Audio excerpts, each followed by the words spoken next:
ونستعينه ونستغفره ونؤمن به ونتوكل عليه ونعوذ بالله من شرور أنفسنا ومن سيئات أعمالنا من يهده الله فلا مضل له ومن يضلله فلا هادي له ونشهد أن لا إله إلا الله وحده لا شريك له ونشهد أن سيدنا وسندنا ونبينا ومولانا محمدا عبده ورسوله أما بعد فأعوذ بالله من الشيطان الرجيم بسم الله الرحمن الرحيم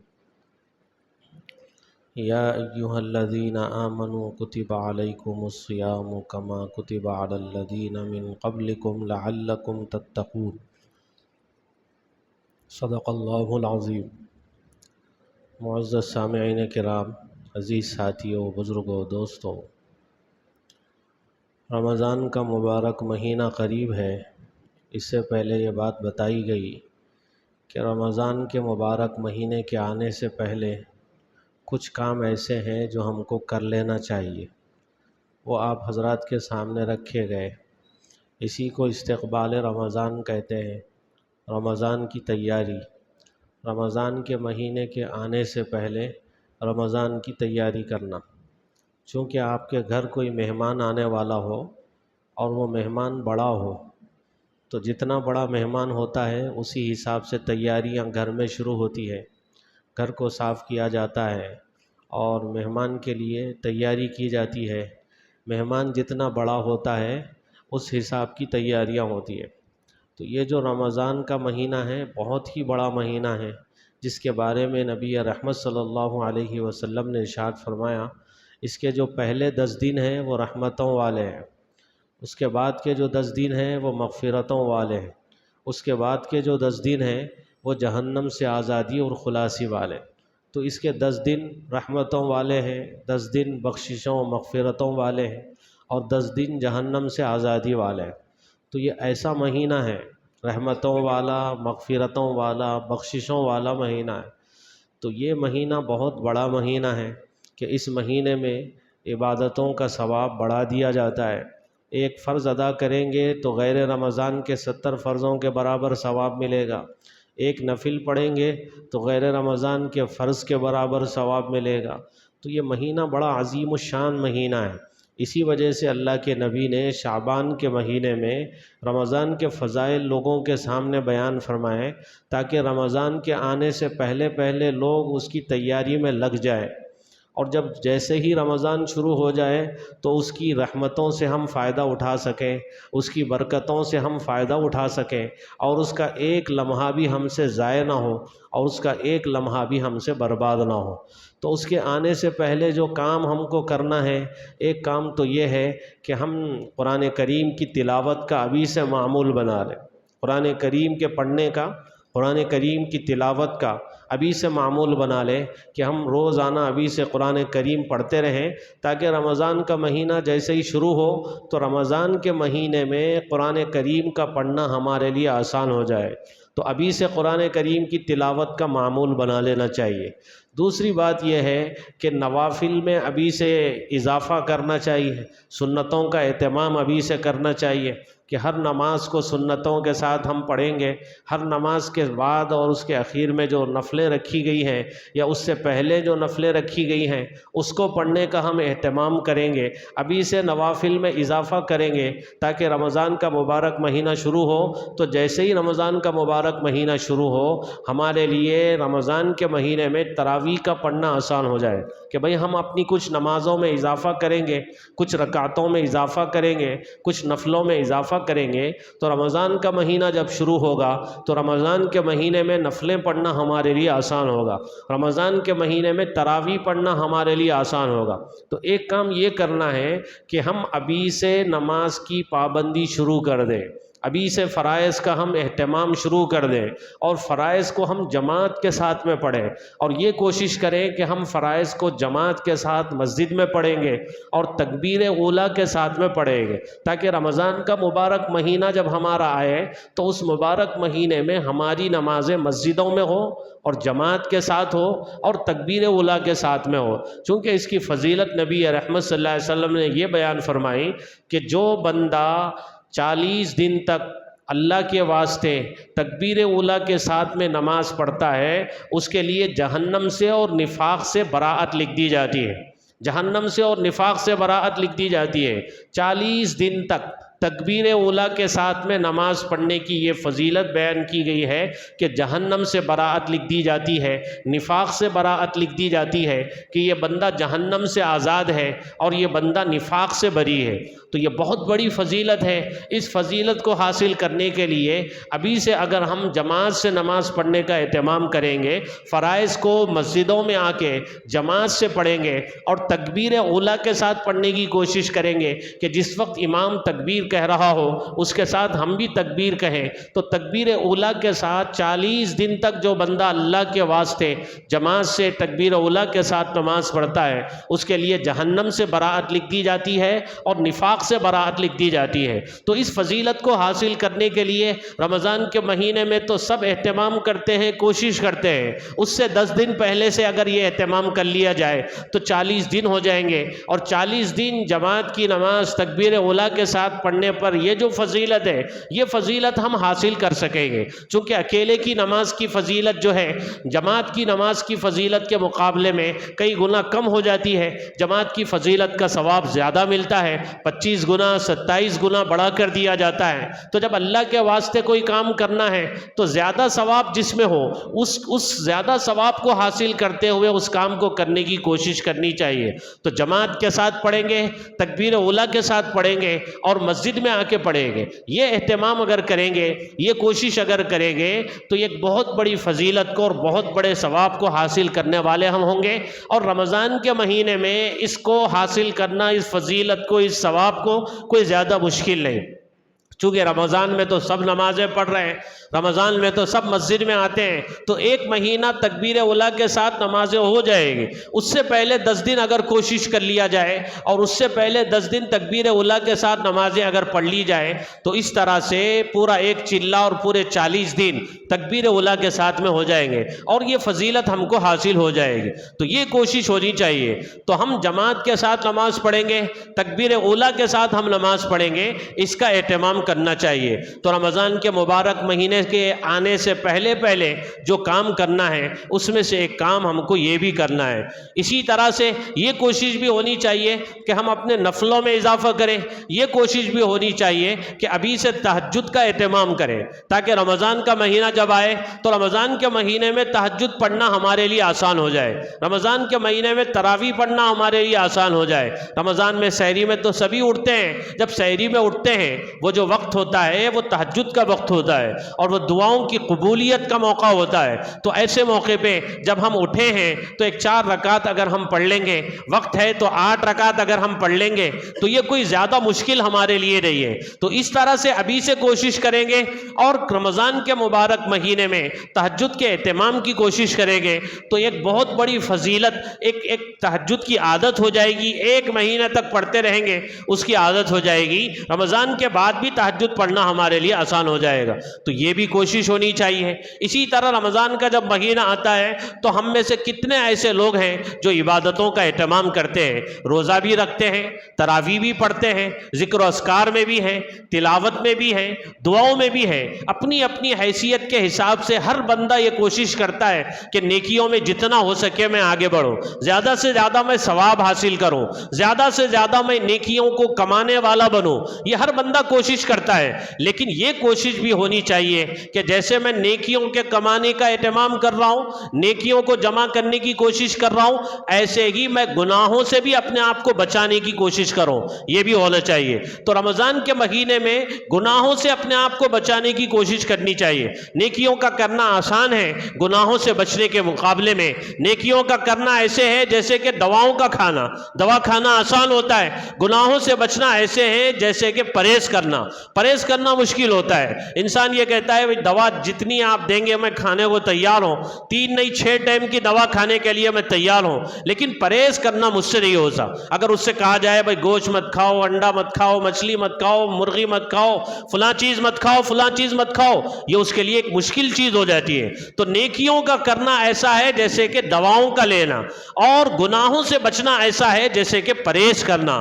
تو دوا کھانا آسان ہوتا ہے، پرہیز کرنا مشکل مشکل ہوتا ہے ایسے ہی نیکیوں کا کرنا آسان ہے، گناہوں سے بچنا مشکل ہے۔ تو یہ کوشش ہونی چاہیے کہ رمضان کے مبارک مہینے کے پہلے ہی سے ہم یہ کوشش کریں کہ جن جن گناہوں میں ہم مبتلا ہیں ان گناہوں کو چھوڑنے کی کوشش کریں۔ بھئی آنکھ کے گناہوں کو ہم چھوڑ دیں گے، آنکھ سے جو گناہ ہو رہے ہیں، کان سے جو گناہ ہو رہے ہیں، زبان سے جو گناہ ہو رہے ہیں، جسم کے اعضاء سے جو گناہ ہو رہے ہیں، کسی بھی عضو سے کوئی بھی گناہ میں نہیں کروں گا، اپنے آپ کو میں گناہوں سے بچاؤں گا۔ یہ کوشش ابھی سے کریں، ابھی سے گناہوں سے بچتے رہیں گے تو جیسے ہی رمضان شروع ہو جائے گا تو رمضان کے مہینے میں گناہوں سے بچنا ہمارے لیے آسان ہو جائے گا۔ اگر اب گناہوں سے بچنے کا اہتمام نہیں کریں گے، رمضان شروع ہو جائے گا، رمضان کے مہینے میں بھی ہم گناہوں میں رہیں گے۔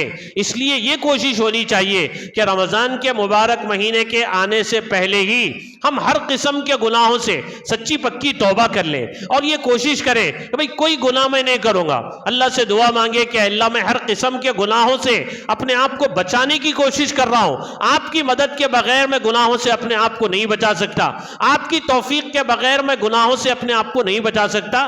میں ہمت کر رہا ہوں، دعا کر رہا ہوں، کوشش کر رہا ہوں، اور آپ سے دعا مانگتا ہوں کہ آپ مجھے قوت دیجئے، طاقت دیجئے، گناہوں سے بچنے کی قوت دیجئے، طاقت دیجئے، نیکیوں کے کرنے کی طاقت دیجئے، توفیق دیجئے۔ یہ اللہ سے دعا مانگتے ہوئے ابھی سے اپنے آپ کو گناہوں سے بچانے کی کوشش کرنی چاہیے، چونکہ رمضان کا مہینہ جب آ جائے تو رمضان کے مہینے کے آنے پر گناہوں سے بچنا ہمارے لیے آسان ہو جائے۔ یہ کوشش بھی ہونی چاہیے۔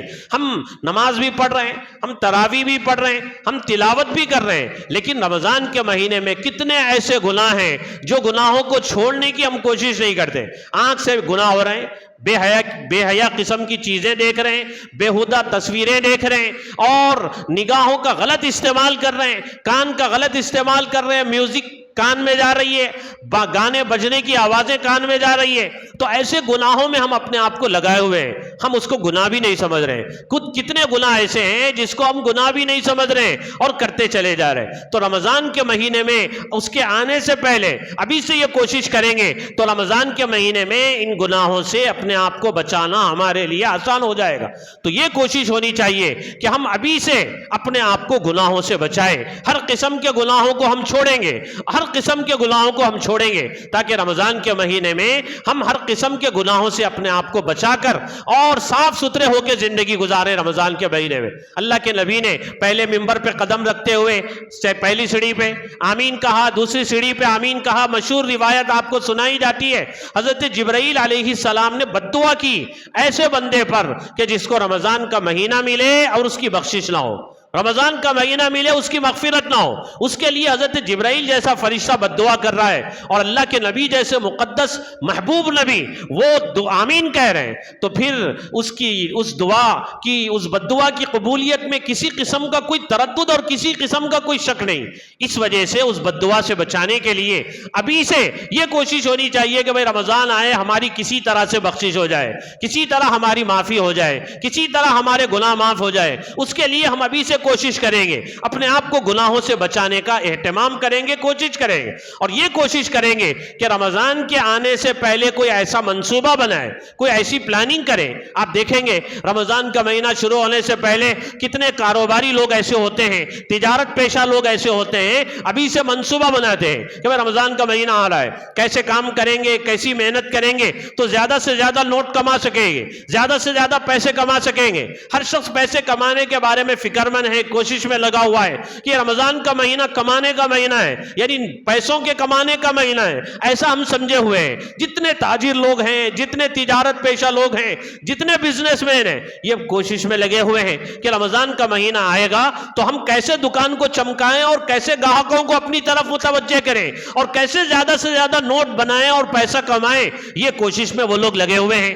ایمان والوں کو یہ کوشش کرنی چاہیے کہ بھئی پورے 11 مہینے ہم نے لگائے پیسے کے کمانے میں، تجارت کے کرنے میں، روپیوں کے کمانے میں، اور دنیا کے پیچھے اپنا وقت لگایا۔ یہ رمضان کا مبارک مہینہ ہے، یہ کوشش ہونی چاہیے کیسے ہم نیکیاں کمائیں، کیسے ہم نیکیاں اکٹھا کریں. بھئی دنیا کی تو سب فکر کر رہے ہیں, دنیا کے پیچھے تو سب لگے ہوئے ہیں, ایمان والے کو تھوڑا سا وقت اس میں بھی لگانا چاہیے کہ بھئی کسی طرح سے ہم اپنی آخرت کی تیاری کر لیں, ہم آخرت کی فکر کر لیں. ہر ایک دنیا کے فکر میں لگا ہوا ہے, نوجوان بھی, بوڑھے بھی, بچے بھی, مرد بھی, عورتیں بھی, سب یہ کوشش کر رہے ہیں کہ بھئی کیسے پیسے سے پیسہ بنائیں, کیسے زیادہ سے زیادہ پیسہ اکٹھا کریں. لیکن ایمان والے کو دنیا آپ کمائیے, اس سے شریعت منع نہیں کرتی, اسلام اس سے منع نہیں کرتا. آپ کاروبار کیجئے, بزنس کیجئے, تجارت کیجئے, نوجوان جو پڑھ رہے ہیں وہ پڑھیے, محنت سے پڑھیے, سب کچھ کیجئے. اس کے ساتھ ساتھ آخرت کی بھی تیاری کیجئے, اس کے ساتھ ساتھ آخرت کی بھی فکر کیجئے.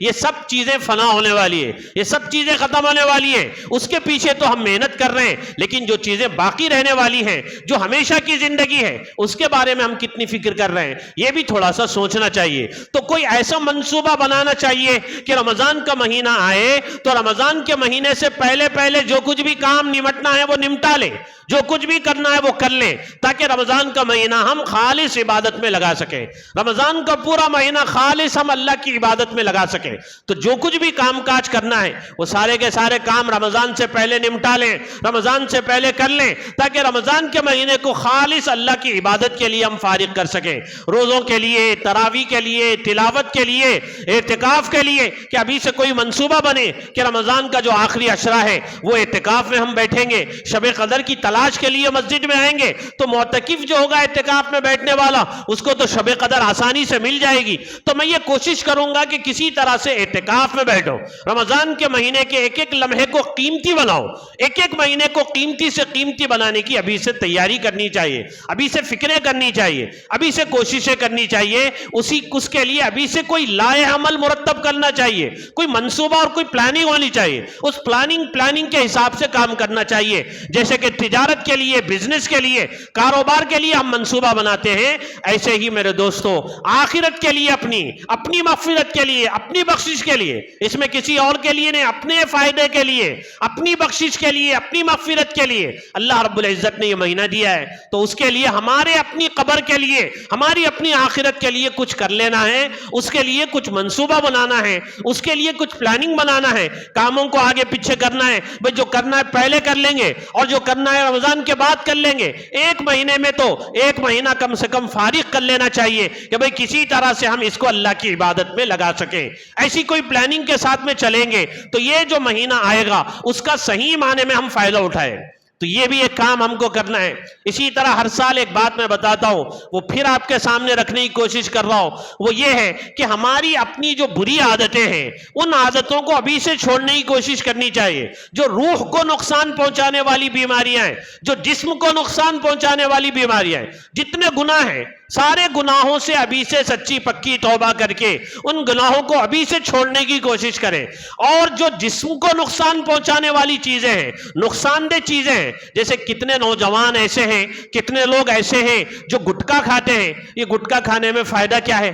کیا فائدہ ہے؟ پیسے برباد ہو رہے ہیں, جسم کا نقصان ہو رہا ہے. کتنوں کو ہم دیکھ رہے ہیں کینسر کے مرض کی وجہ سے مر رہے ہیں. کتنے ایسے نوجوان ہیں کینسر کے مرض کی وجہ سے مر رہے ہیں, گٹکا کھا کے کینسر ہو رہا ہے, لیکن یہ ہم کھا رہے ہیں, جس کی وجہ سے منہ میں گندگی اور بدبو پیدا ہو رہی ہے. اس کے بعد مسجد میں آنا ہے, رمضان کے مہینے میں آنا ہے, تراویح کے لیے آنا ہے, تلاوت کے لیے آنا ہے, تو اس بدبو کے ساتھ ہم تلاوت کیا کریں گے؟ جبکہ مسجد میں اللہ کے نبی نے کچی پیاز کھا کے, لہسن کھا کے آنے سے اللہ کے نبی نے منع فرمایا ہے. بھئی بدبو ہے, یہاں فرشتے رہتے ہیں, فرشتوں کو تکلیف ہوگی, مسجد میں آنے والے لوگوں کو تکلیف ہوگی, اس لیے منہ کو پاک کر کے صاف کر کے آنا ہے. تو پاکیزہ چیزیں کھانے کا اللہ تعالیٰ نے حکم دیا ہے, یا ایھا الرسل کلوا من الطیبات واعملوا صالحا. صالح رسولوں کو یہ حکم دیا جا رہا ہے کہ بھئی پاکیزہ چیزیں کھاؤ, حلال چیزیں کھاؤ, صاف ستھری چیزیں کھاؤ, جسم کو فائدہ پہنچانے والی چیزیں کھاؤ. چونکہ یہ جو جسم ہے یہ ہمارا اپنا نہیں ہے, یہ اللہ کی امانت ہے, اس کی حفاظت یہ ہماری ذمہ داری ہے. تو جسم کو فائدہ پہنچانے والی جو چیزیں ہیں وہ چیزیں آپ کھائیے. یہ گٹکا ہے, یہ سگریٹ ہے, یہ نشہ ہے, یہ چیزیں انسان کے جسم کو نقصان پہنچانے والی ہے. ان سے اپنے آپ کو بچائیں گے, رمضان کے مبارک مہینے میں اپنے آپ کو بچائیں گے, تو پھر میرے دوستو ایک مہینہ اس طرح سے گٹکے کو ہم کم کر دیں گے, سگریٹ کو ہم کم کر دیں گے, نشے کو ہم کم کر دیں گے, تو پھر میرے دوستو رمضان کے بعد باقی 11 مہینے ان چیزوں چیزوں سے اپنے آپ کو بچانا ہمارے لیے آسان ہو جائے۔ کتنے لوگ ایسے ہیں جو جسمانی بیماریوں میں عجیب عجیب مبتلا ہیں، گٹکے کی وجہ سے، سگریٹ کی وجہ سے، نشے کی وجہ سے۔ ہمارے اپنے دوستوں میں، ہمارے اپنے پڑوسیوں میں، ہمارے اپنے رشتہ داروں میں، ہمارے اپنے خاندان کے لوگوں میں ان کو سمجھائیں کہ بھئی رمضان کا مہینہ آ رہا ہے، ابھی سے آپ توبہ کر کے ان چیزوں کو چھوڑیں گے، اور رمضان کے مہینے میں اپنے آپ کو بچانا آسان ہوگا، چونکہ دن بھر آپ بھوکے رہیں گے، دن بھر پیاسے رہیں گے، دن بھر روزے سے رہیں گے۔ گٹکے سے بچنا، سگریٹ سے بچنا، نشے سے بچنا آپ کے لیے آسان ہوگا۔ اس کے بعد تھوڑا سا وقت ہوگا، دل کو بہلا کے پھسلا کے ان چیزوں سے اپنے آپ کو بچا لیں گے۔ آپ کی اپنی صحت بھی اچھی رہے گی، آپ کا اپنا جسم بھی اچھا رہے گا، آپ کے اپنے گھر والوں کے لیے بھی ایک بہت بڑی یہ خوشی کا سبب ہوگا۔ اپنے گھر والوں پہ بھی، بچوں پہ، ماں باپ پہ ترس کھاتے ہوئے ایسی بری صحبتوں، بری عادتوں کو چھوڑنے کی کوشش کرنی چاہیے، اس کا اہتمام کرنا چاہیے۔ رمضان کا جو مہینہ آتا ہے، اس مہینے میں اگر کوئی بندہ اپنی کسی عادت کو بدلنا چاہے اس کے لیے آسان ہوتا ہے۔ اللہ والے یہ کہتے ہیں جس کا رمضان صحیح گزر جائے اس کے باقی 11 مہینے، پورا سال اس کا صحیح گزرے گا۔ رمضان میں جن گناہوں سے بندہ اپنے آپ کو بچا لے، باقی پورے 11 مہینے ان گناہوں سے اپنے آپ کو بچانا اس کے لیے آسان ہو جاتا ہے۔ نگاہوں کی حفاظت کر لے، کانوں کی حفاظت کر لے، دل اور دماغ اور خیالات کی حفاظت کر لے، گندے خیالات سے اپنے آپ کو بچا لے، اپنے دل کو محفوظ رکھ لے اور صاف ستھرا رکھ لے، اور گندی چیزوں سے اپنے آپ کو بچا لے، کوشش کر لے۔ 1 مہینہ کوشش کر کے دیکھے، اس کے بعد میں ان چیزوں سے اپنے آپ کو بچانا ہمارے لیے آسان ہو جائے گا۔ یہ کتنی نادانی کی بات ہے، اپنے پیسوں سے، اپنی محنت کی کمائی سے بندہ سگریٹ پیے، اپنے پیسوں سے محنت کی کمائی سے گٹکا کھائے، شراب پیے، اپنے آپ کو نقصان میں ڈالے۔ لا تلقوا بأیدیکم الی التہلکہ، قرآن کریم کہتا ہے اپنے ہاتھوں اپنے آپ کو ہلاکت میں مت ڈالو۔ یہ اپنے ہاتھوں اپنے آپ کو ہلاکت میں ڈالنا ہے۔ اپنے پیسوں سے کوئی بندہ زہر خرید کے زہر کھائے، کیا آپ اس کے اوپر ترس کھائیں گے؟ کوئی بندہ اپنے پاؤں پہ کلاڑی مارے، تکلیف ہونے پہ چیخے اور چلائے، کیا آپ اس کے اوپر ترس کھائیں گے؟ کہیں یہ تو پاگل ہے، تو نادان ہے۔ اپنے ہاتھوں سے اپنے پاؤں پہ کلاڑی مار رہا ہے، تکلیف ہونے پہ چیخ رہا ہے، چلا رہا ہے۔ جب کلاڑی پیر پہ پڑے گی تو خون بھی نکلے گا، کھال بھی کٹے گی، ہڈی بھی ٹوٹے گی، تکلیف بھی ہوگی، پریشانی بھی ہوگی۔ اسی طرح یہ جتنے لوگ ہیں یہ سارے ایسے ہی ہیں، اپنے ہاتھوں سے اپنے پاؤں پہ کلاڑی مار رہا ہے۔ سگریٹ پینے والے، گٹکا کھانے والے اور نشے کے جو عادی لوگ ہیں، وہ خدا کے واسطے یہ جو مبارک مہینہ شروع ہونے والا ہے اس سے پہلے اگر آپ ارادہ کریں گے آپ کے لیے کوئی مشکل نہیں۔ کتنے لوگ ایسے ہیں جنہوں نے ارادہ کیا تو نشے کو چھوڑ دیا، کتنے لوگ ایسے ہیں جنہوں نے ارادہ کیا تو سگریٹ کو چھوڑ دیا، کتنے لوگ ایسے ہیں جنہوں نے ارادہ کیا گٹکے کو چھوڑا۔ یہ نقصان کی چیزیں ہیں، کینسر کے مرض میں لوگوں کو مبتلا کر رہی ہے، آدمی کے پھیپھڑے خراب ہو رہے ہیں، گردے خراب ہو رہے ہیں اور نقصان ہو رہا ہے۔ اس کے بعد پریشان کو بیوی پریشان ہو رہی ہے، بچے پریشان ہو رہے ہیں، گھر والے پریشان ہو رہے ہیں، سب کو پریشان کر رہے ہیں۔ اس لیے میرے دوستو، زہر کھائیں گے تو زہر تو آپ کو نقصان پہنچائے گا، ایسے یہ چیزیں آپ استعمال کریں گے اس سے آپ کو تو نقصان ہونا ہی ہونا ہے۔ اس لیے ان چیزوں سے بچانے کی اپنے آپ کو کوشش کیجئے۔ رمضان کے مہینے کے آنے سے پہلے ایسا کوئی منصوبہ بنائیے، یہ پوری بری عادتیں چھوٹیں، گناہوں سے ہم سچی پکی توبہ کریں تاکہ رمضان کا مہینہ گناہوں سے پاک اور صاف گزر سکے۔ ابھی سے تلاوت کا اہتمام کریں، ابھی سے نوافل کا اہتمام کریں تاکہ رمضان کے مبارک مہینے میں تراویح پڑھنا ہمارے لیے آسان ہو جائے، رمضان کے مبارک مہینے میں تلاوت ہمارے لیے آسان ہو جائے۔ بری صحبتوں کو چھوڑیں، بری عادتوں کو چھوڑیں، گندی عادتوں کو چھوڑیں۔ اس طرح سے ہم کوشش کریں گے، ہم تھوڑی سی اپنی طرف سے ہمت کریں گے، اللہ تعالی ہمارے لیے آسانی پیدا کریں گے۔ اللہ سے دعا ہے اللہ تعالی ہم سب کو تمام ظاہری باطنی گناہوں سے بچنے کی توفیق عطا فرمائے۔ آمین۔ واخر دعوانا الحمدللہ رب العالمین۔